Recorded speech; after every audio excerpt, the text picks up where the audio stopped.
አሰላሙ አለይኩም ወራህመቱላሂ ወበረካቱ። የተወደዳችሁ እንዴት ቆያችሁን? የጥቅምት 24 2018 ዓመተ ልደት ሚንበር ኸበር ጀመረ። ፋይዛ መሐመድ የዕለቱ ሚንበር ኸበር እየመራው ከናንተ ከተመልካቾች ጋር ቆያለሁ። እስከ ፍጻሜው አብራችሁን እንድትዘልቁ በአክብሮት እየጋበዝኩ ለዕለቱ ከያዝናቸው ጉዳዮች መካከል አበይቱን አስቀድማለሁ። የጋምቤላ ሙስሊም ወጣቶች ካውንስል ምስረታ ተከናወነ። የኢትዮጵያና የአውሮፓ ህብረት ኢንቨስትመንት ፎረም በፈረንሳይ ፓሪስ ተጀመረ። ሙስሊም ሀገሮች በጋዛ መልሶ ግንባታ ላይ ግንባር ቀደም ሚና መጫወታቸው ወሳኝ ነው ሲሉ ፕሬዝዳንት ኤርዶጋን ተናገሩ። የሚሉት የሚንበር ኸበር አበይት ጉዳዮች ናቸው። አብራችሁን እንድትቆዩ በድጋሚ እየጋበዝን ወደ ቀዳሚው ኸበር አልፋለሁ። የጋምቤላ ሙስሊም ወጣቶች ካውንስል ምስረታ ተከናወነ። የኢትዮጵያ ሙስሊም ወጣቶች ካውንስል የጋምቤላ ሙስሊም ወጣቶች ካውንስል ምስረታውን አከናውኗል። የካውንስሉ ምስረታ የተከናወነው እሁድ ጥቅምት 23 2018 ነው። በመርሃ ግብሩ ላይ የኢትዮጵያ ሙስሊም ወጣቶች ካውንስል ፕሬዝዳንት ኡስታዝ ሃይደር ኸድር፣ የመንግስት ተወካዮች፣ ከወረዳ ከዞንና ከክልል የተውጣጡ ኡስታዞች፣ ወጣቶች፣ ሴቶች እንዲሁም የአካባቢው የእስልምና ሊቃውንት መገኘታቸውን ካውንስሉ አስታውቋል። በመርሃ ግብሩ ላይ የተናገሩት ፕሬዝዳንቱ ኡስታዝ ሃይደር ኸድር የክልሉ ሙስሊም ወጣቶች ካውንስል ሴቶችና ህጻናትን በውስጡ ያቀፈ መሆኑን ገልጸዋል። የወጣት ካውንስሉ ምስረታ ዋነኛ ዓላማ ከመንግስትና ከሌሎች የሃይማኖት ተቋማት ጋር በጋራ በመሆን በሀገር አንድነትና ሰላም በቁርጠኝነት ለመስራት እንዲያግዝ ነው ተብሏል።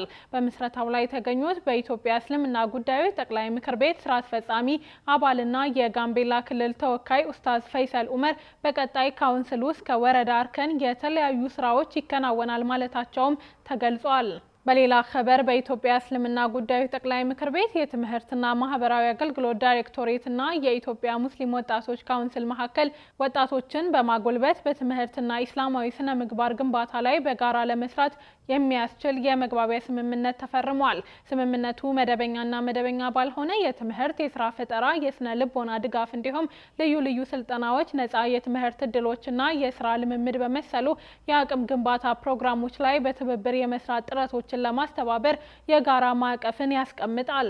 በመግባቢያ ሰነዱ መሰረት የትምህርትና ማህበራዊ አገልግሎት ዳይሬክቶሬቱ ከካውንስሉ ጋር በመሆን የሙስሊም ወጣቶች ሁለንተናዊ ባህሪ፣ ኢስላማዊ ትምህርቶችና ግልጋሎቶች ከእስልምና የስነ ምግባር መርሆች ጋር የተጣጣሙ መሆናቸውን ለማረጋገጥ ስትራቴጂካዊ መመሪያንና የአቅም ግንባታ ድጋፍ ላይ ትብብር ይደረጋል ተብሏል።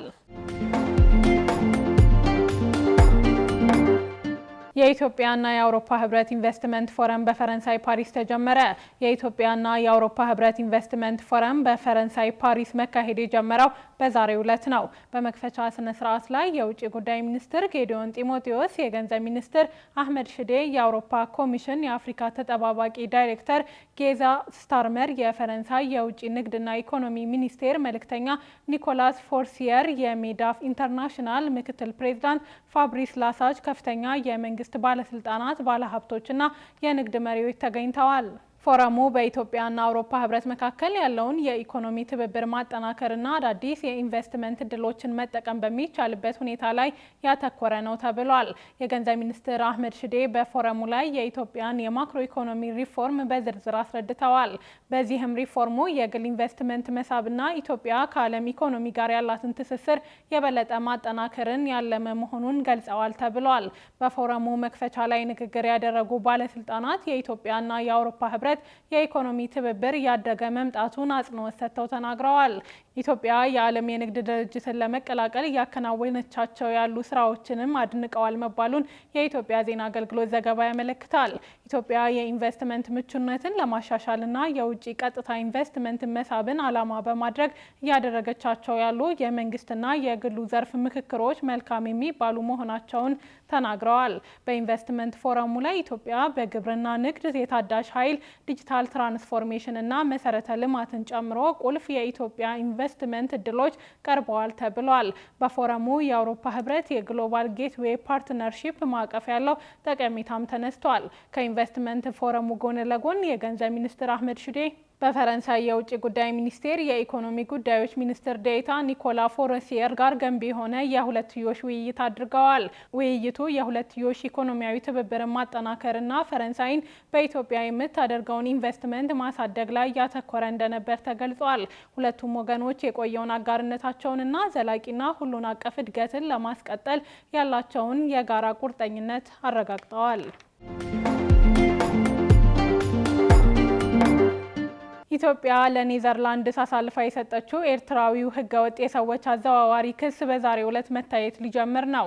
በዓለም አቀፍ ህገወጥ የሰዎች ዝውውር የተከሰሰውና ከኢትዮጵያ ወደ ኔዘርላንድስ ተላልፎ የተሰጠው ኤርትራዊው ተወልደ ጎይቶም ክስ ዛሬ ሰኞ ጥቅምት 24 2018 መታየት ይጀምራል ተብሏል።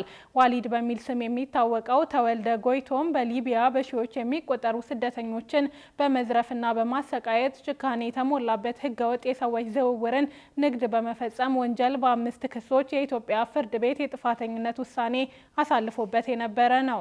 ቢቢሲ እንደዘገበው በተወልደ ጎይቶም ላይና በግብረ አበሮቹ ላይ የኔዘርላንድስ ፍርድ ቤት የበርካቶችን ምስክርነት ስለሚሰማ ውሳኔ የሚሰጥበት ጊዜ 1 ወር ያህል ሊወስድ ይችላል ተብሏል። ተወልደ ጎይቶም ዓለም አቀፍ የሰዎች ዝውውር ቡድንን በመምራት በሊቢያ ውስጥ ኤርትራውያንን በማሰር በማሰቃየትና ጾታዊ ጥቃቶችን በመፈጸም ክስ ቀርቦበታል።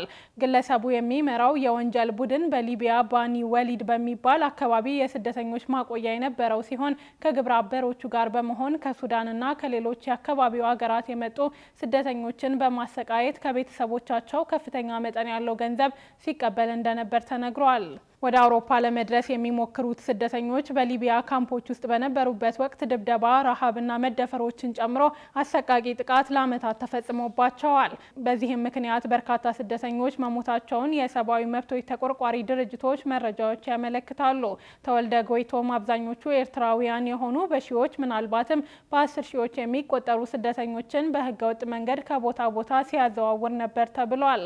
የኔዘርላንድስ አቃቢ ህግ በተወልደ ጎይቶም በኩል ወደ ሀገሪቱ የገቡ በመቶዎች የሚቆጠሩ ስደተኞች በእርሱና በተባባሪዎቹ የደረሰባቸውን ከተናገሩ በኋላ ነው ክስ የመሰረተው።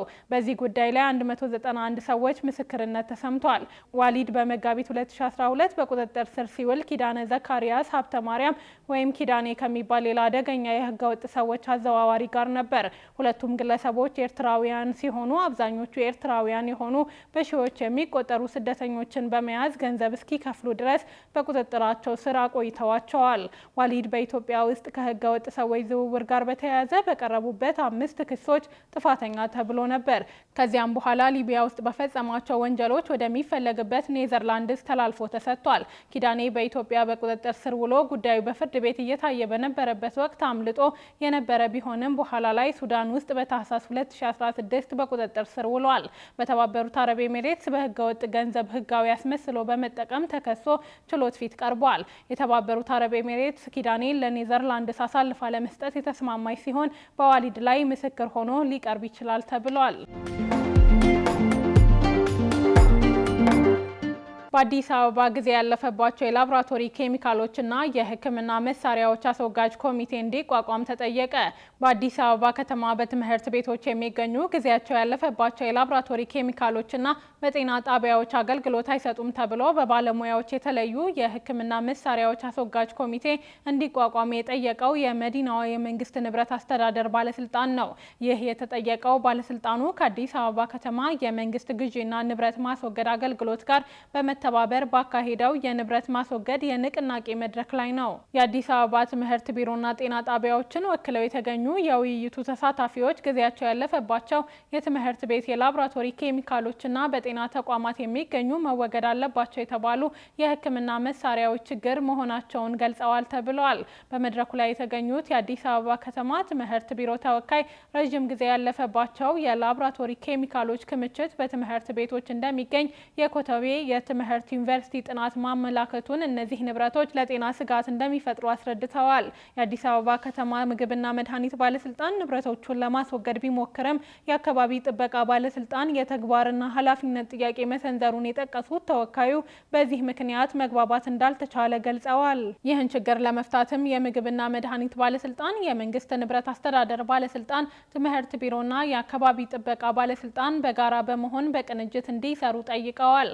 በጥናቱ መሰረት ችግሩን ለመቅረፍ በትምህርት ቢሮ በኩል የሚገዙ ንብረቶች በጀት ስላለ ብቻ ሳይሆን እጥረት መኖሩንና እስከ መቼ ያገለግላሉ የሚለውን ተረጋግጦ ትዕዛዝ የሚሰጥበት የአሰራር ስርዓት መዘርጋቱን ጠቅሰው እስካሁን ላልተወገዱት ንብረቶች ትኩረት ተሰጥቶ ቢሰራበት በማለትም አሳስበዋል።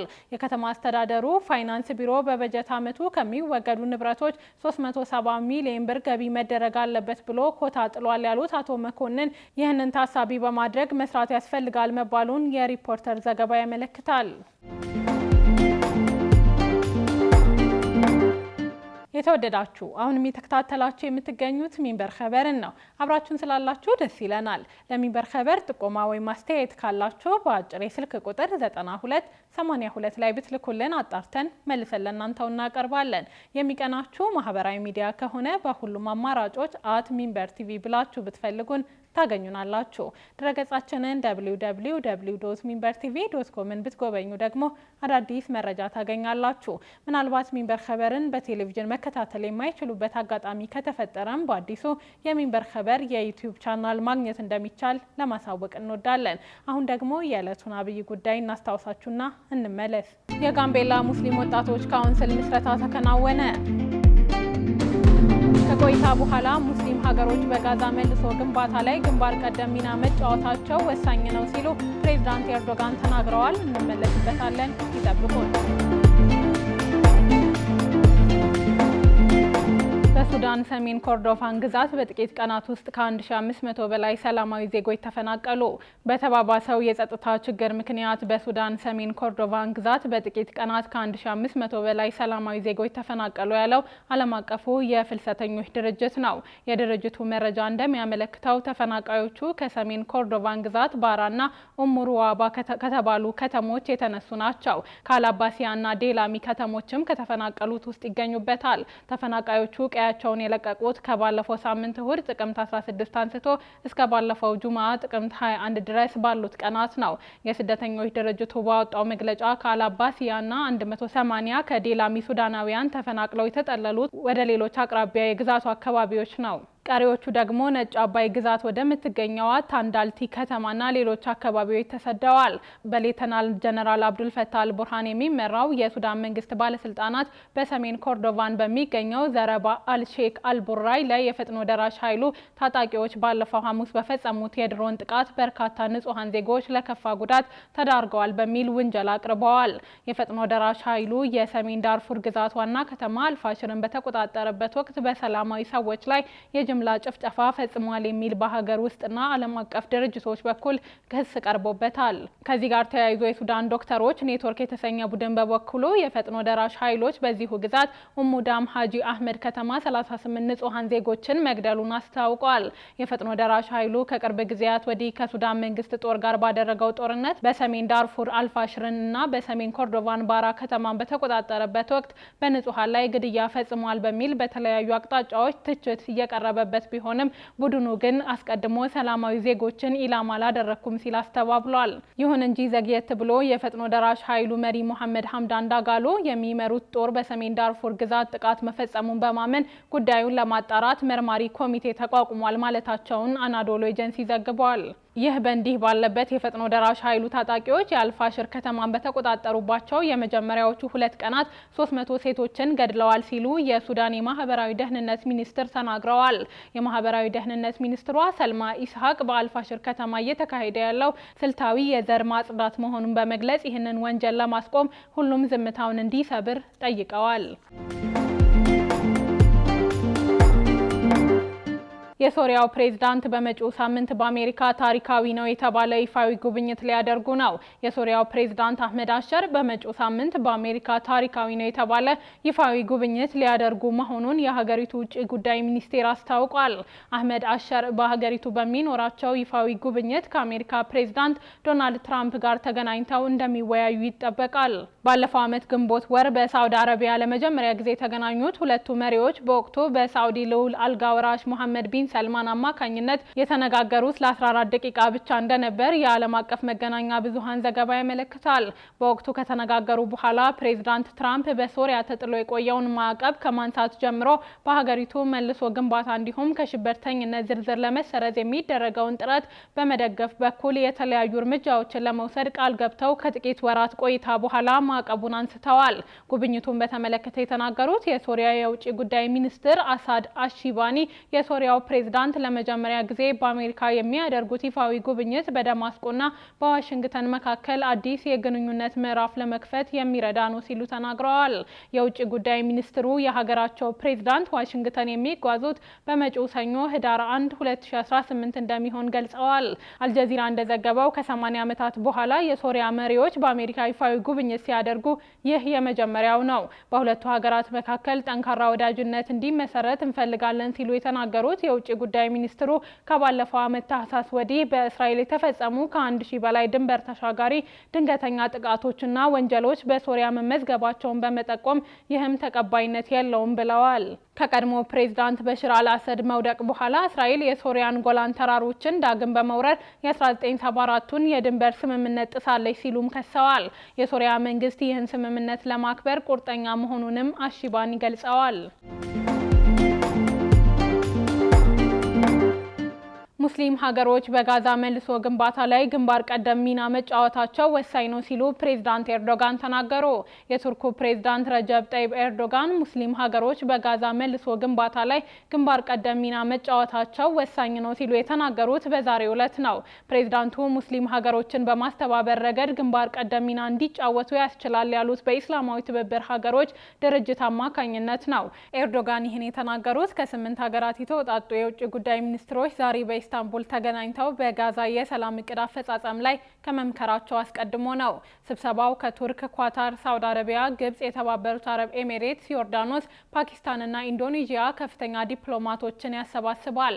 ውይይቱ በአሜሪካው ፕሬዝዳንት ዶናልድ ትራምፕ አቅራቢነት ተግባራዊ እየተደረገ በሚገኘው የተኩስ አቁም ስምምነት አፈጻጸም ላይ ከማተኮሩ በተጨማሪ በሁለተኛ ምዕራፍ ላይ ይወያያል ተብሎ ይጠበቃል። ስለ ተኩስ አቁሙ ስምምነት የተናገሩት ኤርዶጋን ሐማስ ስምምነቱን ለማክበር ቆራጥ ይመስላል ማለታቸውን የቱርክ መገናኛ ብዙሃን ዘገባ ያመለክታል። ይህን የተናገሩት ኤርዶጋን በጋዛ ተኩስ አቁም ሐማስን በማግባባት በትራምፕ አድናቆት የተቸራቸው ናቸው። ፕሬዝዳንቱ የተኩስ አቁም ስምምነቱ ሲፈረም ግብጽ ሻርም አል-ሼክ መገኘታቸው ይታወሳል። በጋዛ ተኩስ አቁም እስራኤል 119 ጊዜ ጥሰት መፈጸሟን በጋዛ የሚገኘው የመንግስት መገናኛ ቢሮ ዳይሬክተር ተናግረዋል። ውድ ተመልካቾች ለዛሬ ያዘጋጀነው የሚንበር ኸበር በዚሁ ተጠናቀቀ። ፋይዛ መሐመድ አብሬያችሁ ቆየሁ። ወሰላሙ አለይኩም ወራህመቱላሂ ወበረካቱ።